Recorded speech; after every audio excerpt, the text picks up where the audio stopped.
Les Anglais iront-ils loin dans cette Europe avec ce visage? J'espère que vous allez tous très bien, les gars.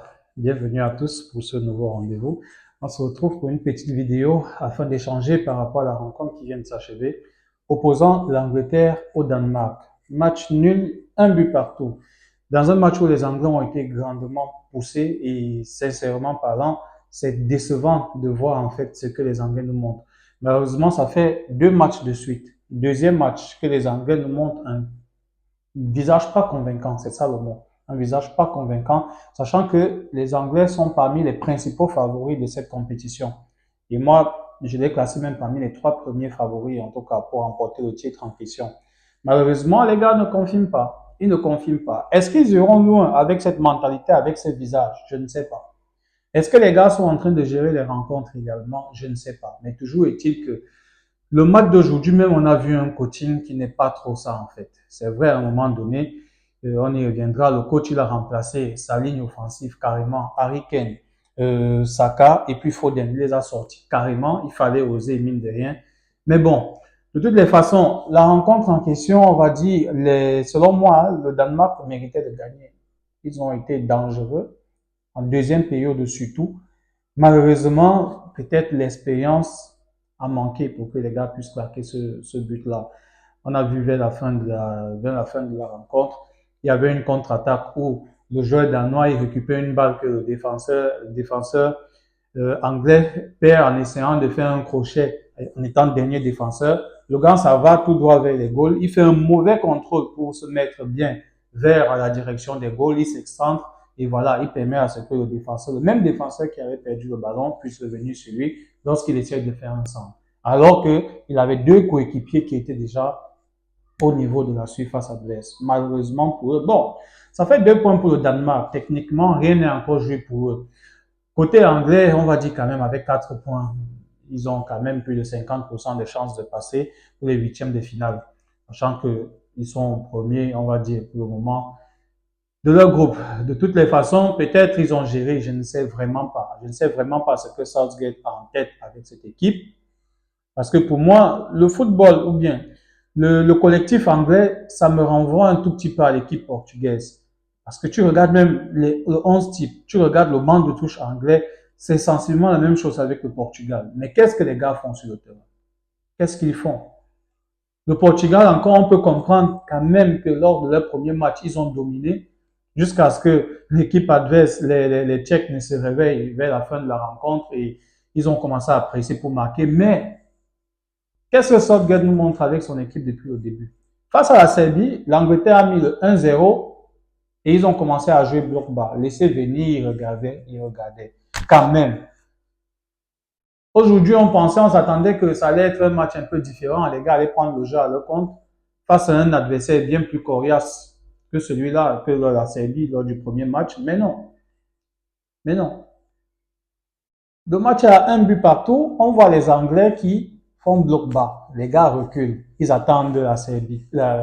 Ils attendent les Danois. Carrément, quoi. Franchement, c'est une déception totale de ce que Southgate montre avec cette équipe. Et autre chose, on dirait que cette équipe anglaise n'a pas de fond de jeu. Il n'y a pas de cohésion. Pas que le groupe n'est pas soudé, non. Mais il n'y a pas de cohésion selon moi. Je ne vois pas un jeu, quelque chose qui est mis en place par Southgate. Rien du tout. Rien. Déjà, selon moi, les choix qu'il fait sont...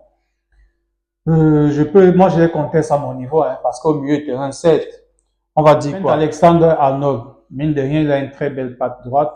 Il a une bonne qualité de passe, de centre également. Il aligne au milieu de terrain maintenant. Moi, sincèrement, je ne peux pas aligner Alexander Arnold au milieu de terrain. Peut-être entrer au courant de la rencontre. À la limite, s'il veut qu'il fasse jouer en fait Calade ou bien le petit Marino de Manchester United au milieu de terrain avec Declan Rice. Ainsi, il joue avec un double pivot. Ça permet également à Bellingham, d'une certaine façon, de pouvoir souffler défensivement. Même comme on sait que Bellingham, c'est un joueur qui aime multiplier les efforts, surtout côté défensif aussi. Quand offensivement, ça ne donne pas trop. Mais non. Alexander annonce que son point fort, c'est offensif. Défensivement, ce n'est pas trop ça. Comme le premier match, il a fait sortir Alexander Arnold parmi les premiers changements pour faire entrer Gallagher. Même sur un plan tactique, lorsqu'il fait les changements, les 3 de devant, il n'essaie même pas de faire jouer, par exemple, Phil Foden sur son vrai côté pour voir un tout petit peu comment est-ce que ça va faire avant de sortir Foden. Certes, Foden ne joue pas le ballon qu'on attend de lui, comme ce qu'il joue à Manchester City. Je suis 100% d'accord et je suis le premier à critiquer. Mais moi, en tant que coach, Foden, quand même, c'est le meilleur joueur du championnat anglais de la saison qui vient de s'achever.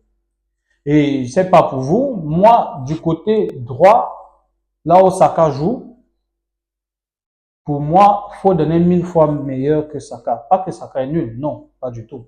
Mais il est plus fort que Saka sur ce côté-là. Là, on va sacrifier Foden parce qu'il joue sur le côté gauche où il ne peut pas jouer son football. Là, on va dire, là, il a livré ses meilleures prestations en club. Les deux postes où il a livré ses meilleures prestations en club sont carrément pris et bloqués. Chacun du côté droit. Et on a également Bellingham qui est à l'axe, qui joue comme 10. On sait très bien que sur toute cette saison, Foden a excellé en fait en jouant du côté droit où il pouvait repiquer à l'axe ou bien déborder des fois, ou alors même en jouant 10. Ce n'est pas le cas. Là, il est collé sur son côté carrément.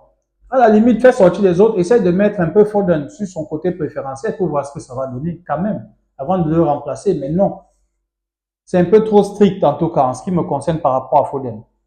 Il faudrait qu'il essaie d'aligner Foden sur son côté.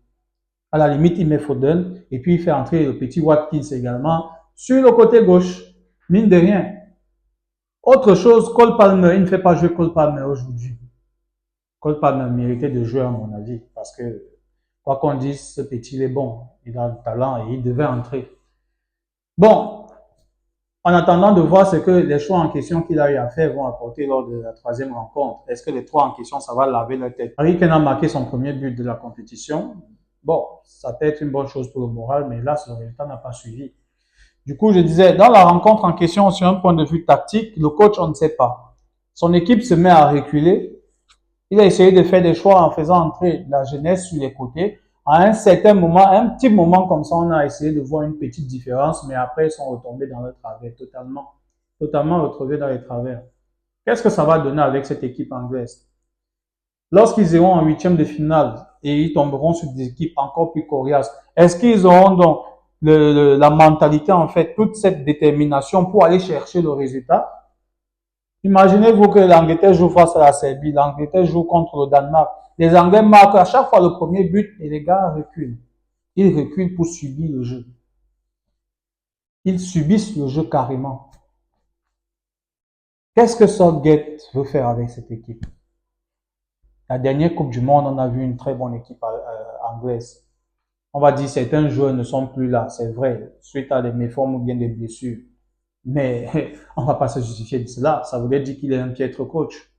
Ou bien il n'est pas aussi top que cela en fait. Il faudrait qu'on t'enlève certains joueurs et puis tu n'arrives plus à faire la même chose. Il ne prouve rien. Pas de fond de jeu, rien du tout. Rien. Pour moi, je vais dire félicitations à cette équipe danoise. Après le premier match où ils ont fait match nul et également ils ont souffert parce qu'ils avaient marqué au début lors du premier match et puis ils ont laissé venir l'adversaire et ils ont été accrochés. Là, aujourd'hui, c'est eux qui accrochent l'Angleterre et là, ils n'ont pas su profiter des différentes occasions qu'ils ont eues pour pouvoir tuer le match en question. Dans le match, cette fois-ci, Jude Bellingham, offensivement, c'était difficile, surtout à la deuxième mi-temps où il a disparu carrément offensivement. Il a essayé de faire multiplier les efforts défensivement comme il sait si bien le faire toujours, mais ça n'a pas été suffisant. Il n'a pas eu d'occasion pour se mettre à jour dans la rencontre de ce jour. Phil Foden, lui, il a eu deux occasions, parmi lesquelles un poteau. Hélas, ça n'a pas profité. Bon, on attendra voir la troisième rencontre de ces Anglais, mais franchement, ça ne promet rien de bon. Est-ce qu'ils iront loin? Moi, à mon avis, avec ce qu'ils ont montré, je ne pense pas. Un réveil, un sursaut d'orgueil, je ne sais pas. Mais en attendant, je pense que ça va gronder grandement, salement et durement du côté anglais, surtout avec les journaux. Il faudrait que les gars se remettent au travail en tout cas. Mais à mon avis, je n'ai plus beaucoup d'espoir avec cette équipe anglaise.